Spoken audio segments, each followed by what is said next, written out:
Je vous invite à ouvrir nos Bibles dans le livre des psaumes, toujours, et nous allons lire le psaume 19. Le psaume 19. Au chef de chœur, psaume de David. Le ciel raconte la gloire de Dieu, et l'étendue révèle l'œuvre de ses mains. Le jour en instruit un autre jour, la nuit en donne connaissance à une autre nuit. Ce n'est pas un langage, ce ne sont pas des paroles, on n'entend pas leur son. Cependant leur voix parcourt toute la terre. Leurs discours vont jusqu'aux extrémités du monde, où il a dressé une tente pour le soleil. Et le soleil, pareil à un époux qui sort de sa chambre, s'élance dans la course avec la joie d'un héros. Il se lève à une extrémité du ciel et termine sa course à l'autre extrémité. Rien n'échappe à sa chaleur. La loi de l'Éternel est parfaite, elle donne du réconfort. Le témoignage de l'Éternel est vrai, il rend sage celui qui manque d'expérience. Les décrets de l'Éternel sont droits, ils réjouissent le cœur. Les commandements de l'Éternel sont clairs, ils éclairent la vue. La crainte de l'Éternel est pure, elle subsiste pour toujours. Les jugements de l'Éternel sont vrais, ils sont tous justes. Ils sont plus précieux que l'or, que beaucoup d'or fin. Ils sont plus doux que le miel, même le miel qui coule des rayons. Ton serviteur aussi est éclairé par eux. Pour celui qui les respecte, la récompense est grande. Qui discerne ses erreurs ? Pardonne-moi celles que j'ignore. Préserve aussi ton serviteur du sentiment d'orgueil, qu'il ne domine pas sur moi. Alors je serai intègre, je ne commettrai pas de grands péchés. Fais bon accueil aux paroles de ma bouche et aux sentiments de mon cœur, Éternel mon rocher, toi qui me rachètes. Amen. Alors j'étais très long les dernières fois, donc je voudrais faire un effort de synthèse. Et ce psaume se coupe en 3 parties, donc je vais sauter la première partie. Me concentrer sur la deuxième, mais le commentaire entier du psaume, je le mets sur PDF, comme ça ceux qui veulent, je vous donnerai le PDF. La première partie concerne le livre de la création. Vous savez que dans la doctrine protestante, on a dit qu'il y a 2 livres de la révélation. Il y a la parole de Dieu et il y a la création, le premier livre de la révélation. Et la création permet de savoir qu'il y a un Dieu et de mesurer sa gloire, sa grandeur. Elle ne permet pas de savoir qui est ce Dieu, elle ne permet pas de savoir qui il veut, qui il est, ce qu'il veut, mais elle permet de savoir qu'il y en a un. Et c'est ce que dit Romain dans l'épître aux Romains quand il dit « Ses œuvres sont manifestes à quiconque veut le voir ». Et ici, le psaume 19 nous montre que cette idée était déjà présente dans l'Ancien Testament et déjà au temps de David, puisque ce psaume dit cela, « Le ciel raconte la gloire de Dieu, l'étendue révèle l'œuvre de ses mains ».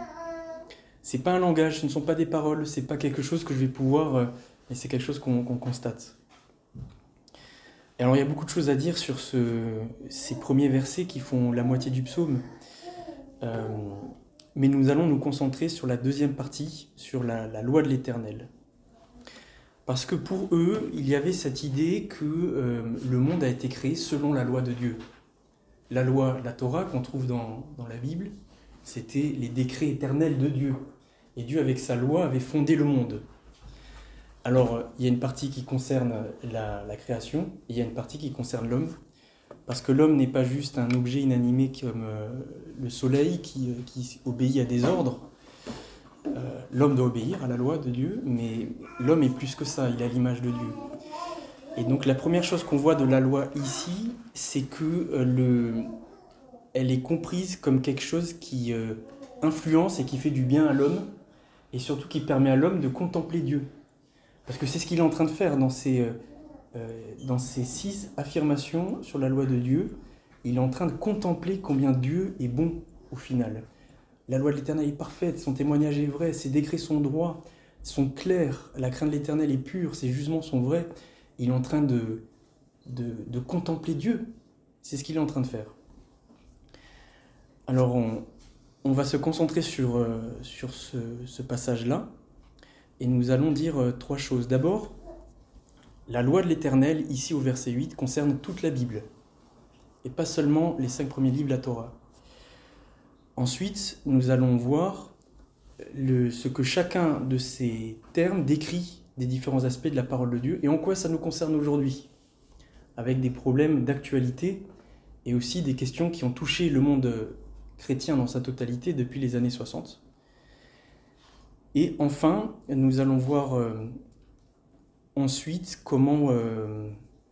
quel est le fruit de cette confiance dans la parole de Dieu dans la vie du croyant. Alors, commençons par le début. La loi de Dieu. Le terme qui est utilisé là au verset 8, c'est Torah en hébreu. Donc en fait, littéralement, il dit « la Torah de l'Éternel est parfaite ». Et Torah, ça peut vouloir dire loi, ça peut vouloir dire enseignement. Donc les chrétiens ont dit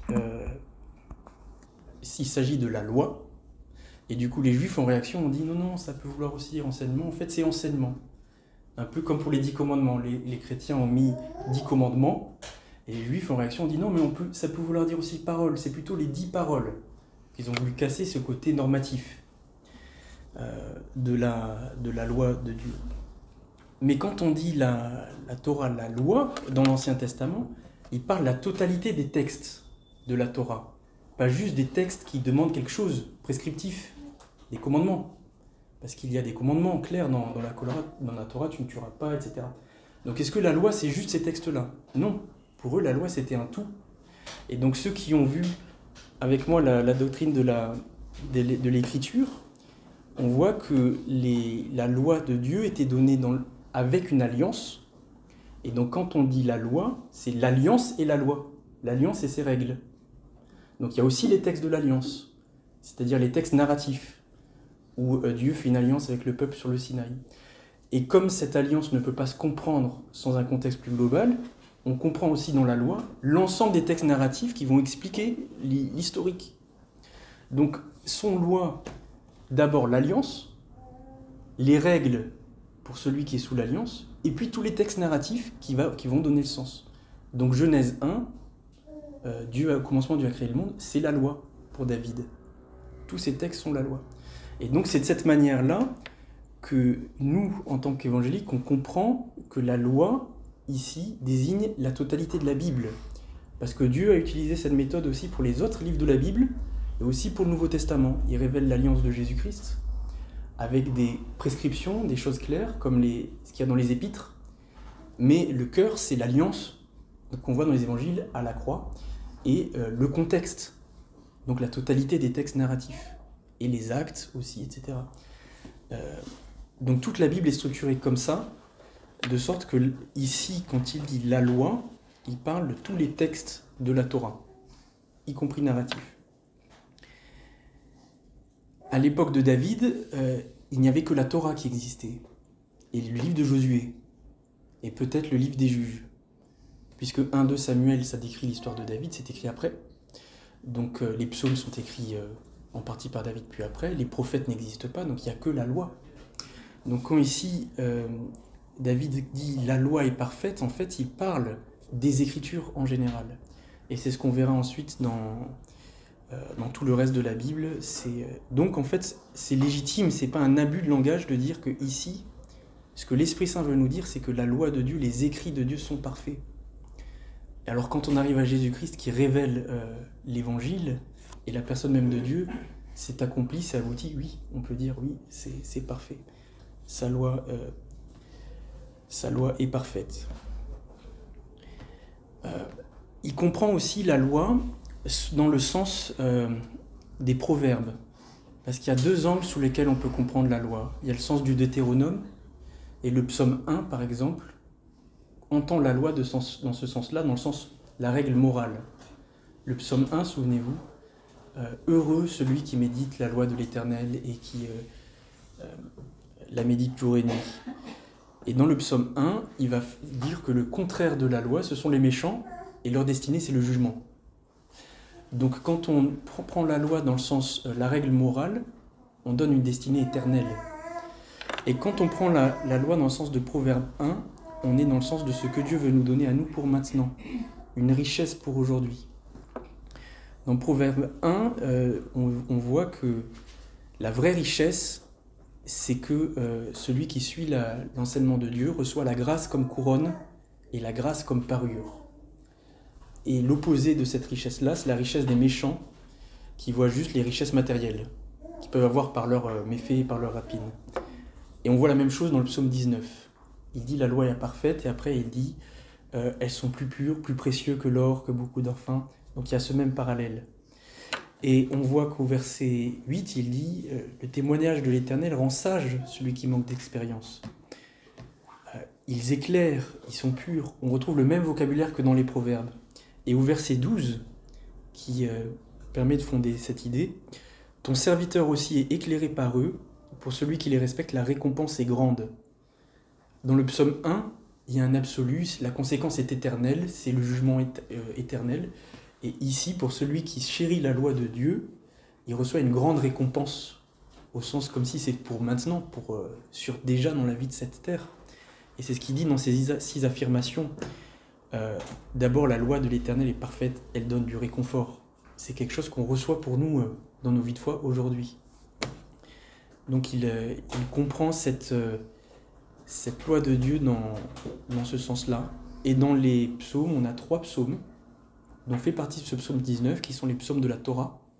Psaume 1, psaume 19, psaume 119. Et on voit ces 2 dimensions dans ces 3 psaumes.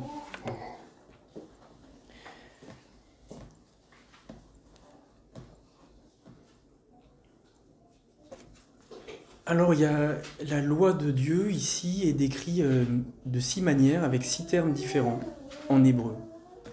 Et la question, c'est de savoir, est-ce que ces 6 termes renvoient à une même chose, sont 6 manières de décrire la même chose? Et on pense que non, parce que 6, ça fait beaucoup. Ou est-ce que c'est 6 aspects de la parole de Dieu? Et je pense que c'est plutôt cela. La loi désigne la totalité des écrits, le canon, le texte. Le témoignage de l'Éternel, c'est ce que... Alors ça peut être 2 choses, ça peut être ce que Dieu dit dans l'Écriture, mais je pense que c'est plutôt ce qui, dans les textes historiques, nous sont dit qu'il s'est passé dans les faits. Et donc Dieu, quand il témoigne qu'il s'est passé quelque chose dans l'histoire d'Israël, ou dans l'histoire de Jésus, dans les actes des apôtres, dans les évangiles, c'est vrai, son témoignage est véridique. On n'a pas besoin d'en douter. Le témoignage dans ce sens-là. Les commandements ou les prescriptions, c'est ce qui est demandé de faire. Donc les 10 commandements, les paroles dans le Deutéronome, etc. Donc ça, c'est ce qui est prescriptif. Et les jugements au verset 10, ce sont... alors c'est difficile à... mais c'est ce que, quand Dieu tranche sur un sujet, Dieu dit, Sodome et Gomorrhe, ce sont des pécheurs. C'est vrai ou c'est faux? Voilà, ça c'est un jugement de Dieu. Ou quelque chose que Dieu ou Jésus dit dans sa loi. Un jugement. Et là il est dit, ils sont vrais. Les décrets, plus compliqués à traduire, verset 9, les décrets de l'Éternel sont droits. Alors ça peut être les prescriptions, les statuts, donc les règles. Donc ça peut être un synonyme des commandements. Mais ça peut être aussi ce que Dieu a décrété dans le monde, au sens de la première partie du psaume, dans l'ordre de l'univers. Et la crainte de l'Éternel, ça c'est notre disposition vis-à-vis de Dieu. Alors, quand on voit ces 6 dimensions de la parole, et qu'on lui donne le poids que le psaume lui donne, on arrive à une conception qui est assez radicale, voire très radicale. Et aujourd'hui, ça pose un problème. Et donc, je voudrais prendre 1 minute 30 pour faire un point sur l'époque que nous vivons.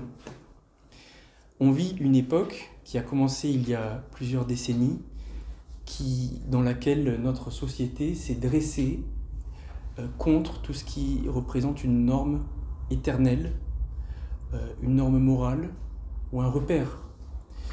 Et ça a fait beaucoup de... Nous sommes dans une société qui veut déconstruire tout ce qui va donner un cadre à l'homme.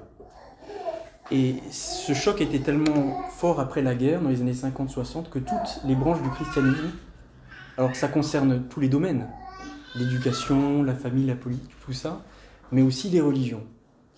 Et la société dans laquelle nous vivons fait une guerre sans pitié à tout ce qui va donner un cadre, parce que c'est leur philosophie, ils ont le droit. Je ne leur fais aucun reproche. Mais pour nous, c'est important de savoir que dès les années 60, toutes les branches du christianisme se sont protégées contre ça, tellement le choc était violent. Toutes les branches du christianisme. Et donc, en 1965, les catholiques, avec Jean-Paul II, ont écrit une encyclique qui s'appelle Dei Verbum, le Verbe de Dieu, qui parle de la parole de Dieu, pour clarifier. Ce n'est pas juste les évangéliques qui sont en train de dire « moi et ma Bible », c'est un problème qui se passe de manière générale dans la société depuis maintenant plus de 60 ans. Et dans cette encyclique, ils vont définir clairement quelle est la place de la Bible dans la doctrine catholique pour les catholiques. Et notamment dedans, ils disent « la Bible est inspirée par l'Esprit Saint et est parole de Dieu ». Pour nous, c'est une grande porte pour dialoguer avec les catholiques, même s'ils clarifient la place du magistère, etc. Mais ils n'avaient pas eu besoin de poser ces questions-là parce que la société ne demandait pas cette chose. Et donc, 13 ans après, les protestants ont fait la même chose. En 60, j'ai noté la date, mais 65, donc 78, en Amérique. Et donc là est né un mouvement d'unité dans le monde protestant, parmi ceux qui disent la Bible est la parole de Dieu. C'était à Chicago, et ils ont fait une déclaration de foi. Alors comme dans le monde protestant, on n'a pas de structure qui nous unit tous, chacun est libre de prendre cette confession de foi et de dire, voilà, nous, on croit en ça. Et dans cette conception de foi, ils ont affirmé deux choses. D'abord, trois choses. La première, c'est que si on croit, notre position sur la Bible se fonde sur quelque chose qu'on affirme sur Dieu, c'est que Dieu est vrai. Dans Romains 3, verset 4, Paul dit que Dieu soit reconnu pour vrai et tout homme comme menteur. Et donc, c'est Dieu reconnu pour vrai. Dieu est vrai. On a vu il y a 2 semaines que Dieu est fidèle. Sa fidélité est éternelle, inscrite dans les cieux. La semaine dernière avec France, on a vu que Dieu est bon, c'est à son attribut. Et là, Dieu est vrai. Et dans le psaume 51, cité par Paul, il dit que tu sois reconnu juste dans tes paroles et juste dans tes jugements. Et donc là, on parle de l'écriture. Et donc dans les psaumes, il y a déjà toute cette idée, et dans toute la Bible depuis le commencement. Et cette doctrine qu'on appelle de l'inhérence dit deux choses. La première, c'est les Écritures sont infaillibles, pas dans le sens qu'elles ne peuvent pas se tromper, mais dans le sens qu'elles sont fiables. Ça veut dire si je crois ce qui est écrit dedans, je ne suis pas trompé. Il n'y a pas une erreur qui fasse que je vais me retrouver face à Dieu et Dieu va dire « Mais non, où sont tes œuvres ?» Non, parce que le Seigneur a dit « C'est par la foi ». Donc fiable, infaillible et inhérente, dans le sens qu'il n'y a pas de duplicité. Pas dans le sens qu'il n'y a pas d'erreur, mais dans le sens qu'il n'y a pas de duplicité, de faux témoignages. Ce que Dieu dit est vrai. Il le dit pour une raison. Et c'est fiable, donc je peux faire confiance. Et c'est exactement ce que l'on voit dans ce psaume. D'abord, dans ce psaume, il dit « La loi de l'Éternel est parfaite, elle est accomplie, aboutie. Je n'ai besoin de rien d'autre. Je n'ai pas besoin d'une méthode, d'un enseignement d'homme. C'est de ça dont j'ai besoin. » Et l'une des choses que je voulais souligner sur ce point, c'est que on peut toujours prôner quelque chose d'autre à côté de la Bible. Quand on passe dans une période de trouble ou de désespoir ou de désillusion, à quoi on revient ? Eh bien, on revient à la parole de Dieu, on revient à ce qui s'est passé dans l'histoire d'Israël, à ce que Jésus a dit, et c'est ça qui nous apporte un réconfort. On peut traduire réconfort pour l'âme. Certaines traductions disent c'est utile parfaite pour convertir l'âme. Parce qu'en hébreu, il dit pour retourner l'âme. Donc l'hébreu est une langue floue, donc retourner l'âme. Donc certains ont dit, ben oui, c'est dans les textes de l'Ancien Testament, c'est chaque fois que quelqu'un revient, il retourne à Dieu, donc c'est la conversion. Mais on peut comprendre de manière plus simple, pour retourner l'âme à son état premier, donc pour la restaurer, quoi. pour la restaurer tout simplement.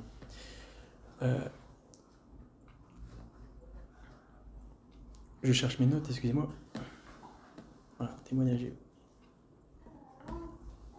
Parfait.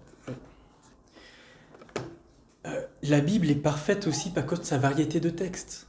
C'est hallucinant quand on réfléchit. Dieu a pourvu à des règles, à des lois qui cadrent. Il a pourvu à une vision du monde pour donner un sens à notre existence. Il a pourvu à des histoires de personnes pour qu'on puisse s'identifier à eux. Puis le Nouveau Testament dit que tout ce qui a été vécu par ces gens-là, c'est pour nous servir d'instruction. Il a prévu à des textes de sagesse pour nous faire réfléchir ce sens de la vie. Il a prévu à des textes pour prier. Il a pensé à tout. La Bible est parfaite. Je ne m'émerveille pas assez de la perfection de la Bible. Est-ce que c'est pour nous une source de louange ? De dire « Seigneur, ta loi est parfaite ». Je pense qu'on ne le fait pas. Mais pour David, c'est un réconfort. Son témoignage est vrai. Le témoignage dans le sens de ce qui est posé sur les faits historiques, sur ce qui s'est passé. Beaucoup d'érudits, beaucoup de scientifiques, beaucoup de savants, même chrétiens, ces derniers siècles, ont cherché à jouer avec les faits historiques ou scientifiques pour montrer que les sciences contredisent la Bible. Donc la Bible est contredite par les sciences. Tous ceux qui ont fait ça ont été démentis par leurs propres disciples, qui ont dit non, il s'est trompé, en fait, parce que la science se contredit et c'est comme ça qu'elle se bâtit. Tous ceux qui ont dit ça ont semé du doute parmi les croyants, même si c'est bien de chercher à la connaissance, mais ils ont mis du doute parmi les croyants, et au final, ils ont bâti sur du vent, parce qu'aucune de leurs théories n'est restée. Et ceux qui ont continué à affirmer le témoignage de Dieu est vrai, même s'il y avait des paroles déroutantes. Ceux-là, ils ont reçu une richesse pour eux-mêmes sur le moment, parce qu'ils étaient en paix. Ils n'avaient pas besoin de se creuser la tête, de douter tout le temps.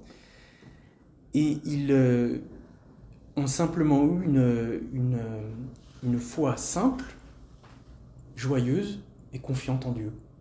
Ton témoignage est vrai, tourné vers l'adoration. Et ceux qui sont partis dans des théories pour jouer ou pour contredire la parole de Dieu, s'ils sont sauvés, ils seront sauvés comme au travers du feu. Et ils n'auront pas joui sur cette terre de la paix que donne la parole. Et ils auront peut-être même égaré certains dans leur chemin. Les proverbes nous disent « Écoute l'instruction d'un père ». Son témoignage est vrai. Écoute cette instruction, nous disent les proverbes. Et ils nous demandent de nous mettre à l'écoute de toute la Bible. 1 Corinthiens 10, verset 11 nous dit « Ces choses sont arrivées à ceux qui nous ont précédés pour nous servir d'exemple, pour notre instruction, à nous qui sommes arrivés dans les derniers temps. » Donc il ne faut pas qu'on se prive des textes historiques, sous prétexte que ce ne serait pas fiable historiquement, parce qu'on se prive d'un enseignement. Et si on le prend pleinement, on pourra simplement dire, avec ce psaume, son témoignage donne de la sagesse à celui qui est simple. Les jugements de l'Éternel sont vrais, ils sont tous justes. Ça, c'est un fondamentaliste qui parle. Les jugements de l'Éternel sont vrais, ils sont tous justes. Il veut tout prendre, et c'est un absolu, c'est juste, point. Aujourd'hui, combien de chrétiens trouvent la Bible rétrograde ou dépassée sur certains points ? Chacun sur les points qui le concernent, qui l'intéressent. Et certains même regrettent que les apôtres ont écrit certaines paroles. Alors on préconise d'interpréter ces passages selon leur culture, essayer de comprendre, c'était leur contexte culturel à eux, il y a des raisons historiques, c'est pas si grave. Et en fait on fait un tri dans la parole de Dieu. La parole des apôtres était inspirée, c'était pas juste des apôtres, c'est les apôtres de Christ, de Jésus-Christ. Ils étaient inspirés dans ce qu'ils ont fait et dans ce qu'ils ont dit. Leur parole était la parole de Dieu, dans ce qu'ils ont rédigé. Il y a le sceau du Saint-Esprit. Est-ce que nous pouvons dire les jugements de l'Éternel sont vrais et ils sont justes ? Alors, j'ai une maman féministe qui a beaucoup de mal avec beaucoup de passages de la Bible mais qui les interprète grâce à la culture. Mais je lui demanderai, est-ce que tu peux dire les jugements de l'Éternel? Est-ce que cette parole de Paul ou de Pierre, est-ce que c'est un jugement de l'Éternel? Est-ce que c'est l'Éternel qui a jugé qu'une chose était bonne, ou que les choses devaient... Je ne pense qu'on ne peut pas. Nous, c'est ce que nous souhaitons faire. Prendre toute la Bible et dire, ce sont les jugements de l'Éternel, et ils sont justes, tous. À moi de comprendre ce que le Seigneur a voulu transmettre. À moi de comprendre en quoi c'est juste, en quoi c'est bon pour nous. Ils sont tous justes. Je crois que celui qui garde ces paroles arrive à une foi plus simple. À une époque, je bataillais et je passais sur certains passages de la Bible et je passais. Enfin, je me disais, ah oui, là, Paul va parler de ça, je sais déjà ce qu'il va dire. C'est comme si c'était inutile. Et ça crée une tension. Aujourd'hui, je me sens beaucoup plus libre parce que je peux dire, les jugements de l'Éternel sont justes. Ils me plaisent ou non, mais le Seigneur est juste. Et il y a une raison, et à moi de me mettre à son école. Et cette foi-là, c'est une foi simple, qui garde simplement la joie et la paix face à la parole de Dieu. Les commandements de l'Éternel sont clairs. Certaines choses que Dieu demande explicitement sont dures à entendre lorsqu'on est concerné ou qu'on est dans une situation compliquée. Je parlais avec un frère récemment des couples mixtes et de est-ce qu'un chrétien peut marier un non-chrétien. Et dans la parole, Paul dit qu'elle se marie, 1 Corinthiens 7, verset 39, à propos d'une veuve. Elle est libre de se marier avec qui elle veut, libre, mais qu'elle se marie dans le Seigneur. La parole de l'apôtre, on peut dire oui, c'est leur contexte, c'est leur opinion. Nous, on pense que c'est la parole de Dieu, donc c'est un commandement de Dieu, puisque c'est affirmé comme un commandement. Un commandement de Dieu. Ce commandement est clair. Liberté. Qu'elle se marie avec qui elle veut. Ça veut dire, elle n'a pas besoin de réfléchir, est-ce que je trouve la bonne personne, ou il, la bonne personne, est-ce que c'est la personne que Dieu veut pour moi, est-ce que c'est de prendre un livre qui explique comment choisir son conjoint, de trouver des critères. Non, libre de se marier avec qui nous voulons, mais dans le Seigneur. C'est clair, pas plus simple. Mais si je suis dans une situation délicate, que je suis déjà engagé dans des relations ou attiré par quelqu'un, j'ai peut-être envie que ce commandement soit peut-être un peu plus complexe qu'il n'y paraît. Et je vais peut-être réussir à trouver dans la grammaire ou dans le texte original ou dans le contexte historique un petit argument qui me permettrait éventuellement, dans telle circonstance ou telle autre, d'agir à ma guise. Et on fait souvent ça. Et vous trouverez plein de commentaires ou même sur Internet des interprétations de textes bibliques qui veulent complexifier quelque chose de clair, parce que nos situations sont complexes. Nos situations sont complexes, mais le commandement du Seigneur est clair. Et je pense que garder simplement le commandement tel qu'il est clair, ça nous donne encore une foi simple, joyeuse. Alors il y a peut-être un moment où il faut renoncer, un petit désagrément, mais simple et joyeuse, et pleine de foi, parce qu'on est conscient de faire la volonté de Dieu. Les commandements de Dieu sont clairs et ils éclairent la vue. Une fois qu'on les met en pratique, les choses deviennent évidentes que c'est ce qu'il convient de faire. Les décrets de l'Éternel sont droits, et puis ça va être le dernier. Les décrets de l'Éternel sont droits. Alors on a dit difficile de savoir ce que sont ces décrets. Est-ce que c'est un synonyme des commandements, des statuts, des préceptes, ou est-ce que c'est ce que Dieu a décidé dans l'organisation du monde? Et moi je tends plutôt pour cette compréhension, parce que ça unifierait avec la première partie qui parle de Dieu qui organise le cours du monde. Ça unifierait les deux parties. Et ce verset dit que notre monde est bâti sur des fondements justes et droits. Alors on s'entend. On ne parle pas de nos sociétés humaines. Les sociétés humaines sont corrompues. quand on parle du monde, de l'ordre du monde, c'est l'ordre dans la création, comment Dieu a créé la nature, l'ordre créationnel, nous, notre rapport à la vie, le fait d'avoir un corps, d'être dépendant de la nourriture, dépendant d'un conjoint, dépendant d'une famille. Ça, c'est normal, c'est droit, c'est juste, c'est correct, ce que Dieu a fait. Et un autre ordre, c'est les règles spirituelles sur lesquelles Dieu entre en relation avec nous. Donc tout ce qui est décrit dans la parole. Ça aussi, c'est droit.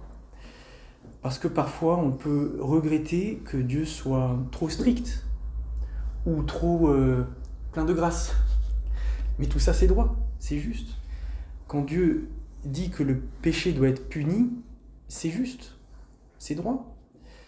Quand Dieu réclame une justice parfaite pour entrer dans le Saint des Saints et qu'on puisse l'accomplir, c'est droit aussi.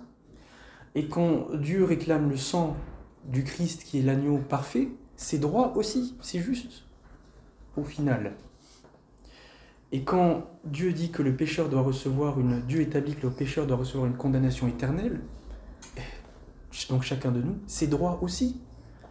Tout ce qu'il a établi est droit. Le fait que nous soyons obligés de vivre par la foi et que parfois nous devons expérimenter des déserts où le fait que Dieu se cache ou n'est pas présent, ça aussi, c'est droit. Parce qu'il faut que nous vivions par la foi. Tout ce que Dieu a établi est droit. Le fait que nous soyons éprouvés par des épreuves qui nous semblent parfois injustes, ça aussi, c'est droit. La parole nous dit qu'il faut que notre foi soit éprouvée pour qu'elle soit plus précieuse que l'or. Tout ça, c'est droit. Les décrets de l'Éternel sont droits. Et c'est une libération de se dire, voilà, ce que Dieu a établi, l'ordre des choses, en fait, il est bon, il est normal, et c'est droit. Mais le Seigneur nous donne un chemin, grâce à sa parole, pour marcher sur ce chemin, et il nous donne sa force.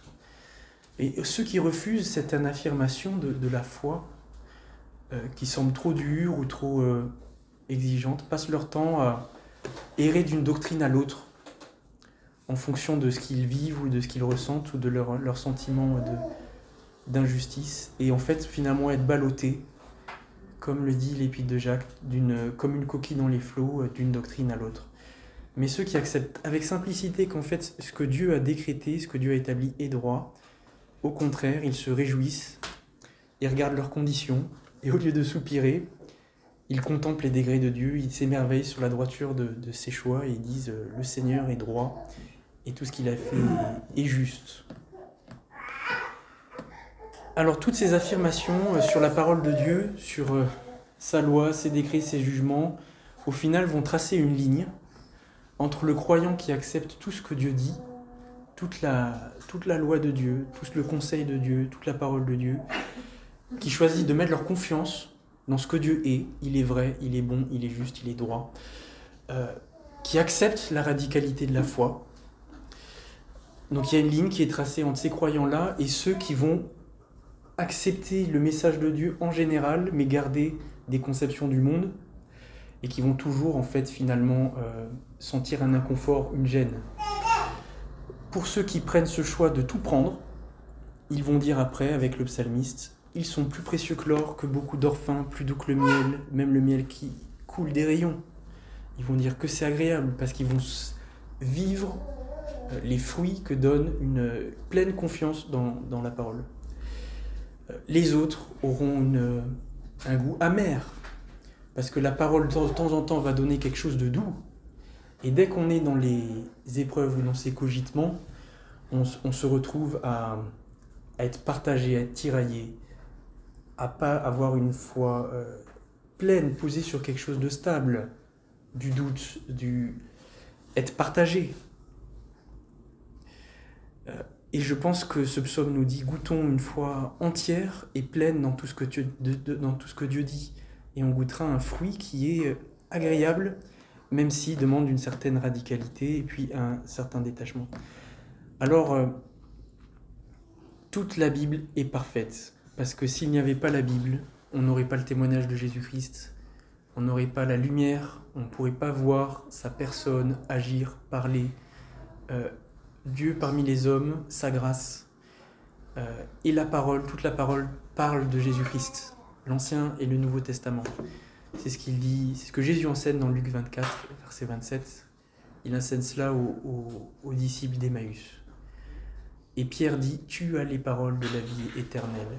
Et toute la Bible est donc la vérité et la parole de vie, parce que sans elle, on n'a pas celui qui dit, celui qui est les paroles de la vie éternelle. La troisième partie du psaume, je ne l'aborde pas pour être plus court, mais nous voyons tout de suite le fruit dans notre vie pour quelqu'un qui a une pleine confiance dans l'écriture, quelqu'un qui serait aux yeux du monde fondamentaliste. En fait, quelqu'un qui serait aux yeux du monde arrogant, sûr de sa vérité. En fait, le psaume nous raconte que le fruit qui est porté pour une telle foi, au contraire, c'est l'humilité. C'est l'admiration de la loi parfaite de Dieu, donc une connaissance de son propre péché, qui va jusqu'à dire « mais mon péché, il est tellement étendu, tellement profond que je ne peux même pas sonder tout mon péché » et de dire « Seigneur, pardonne-moi les péchés que j'ignore ». Et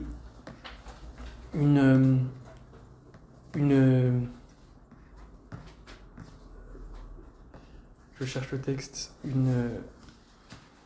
un rapport à Dieu qui est humble, qui dit « Seigneur, fais bon accueil à mes paroles, aux sentiments de mon cœur ». Humble mais sûr. Sûr parce qu'il dit « Tu es le bon rocher, toi qui me rachètes ». Donc en même temps, il a une attente envers Dieu, parce qu'il sait que Dieu, ce n'est pas lui.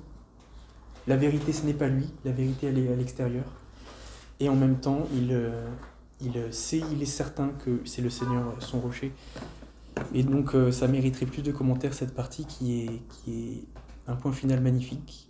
Mais nous allons nous arrêter là. La doctrine de l'inhérence fixée à Chicago dit dans un de ses articles que nous croyons qu'en fait, cette conception de l'écriture est présente dans toute la foi du peuple de Dieu depuis le début. Et c'est ce qu'on voit avec ce psaume 19, qui nous dit que la piété biblique considère les Écritures comme la loi parfaite de Dieu et un outil pour contempler le Seigneur.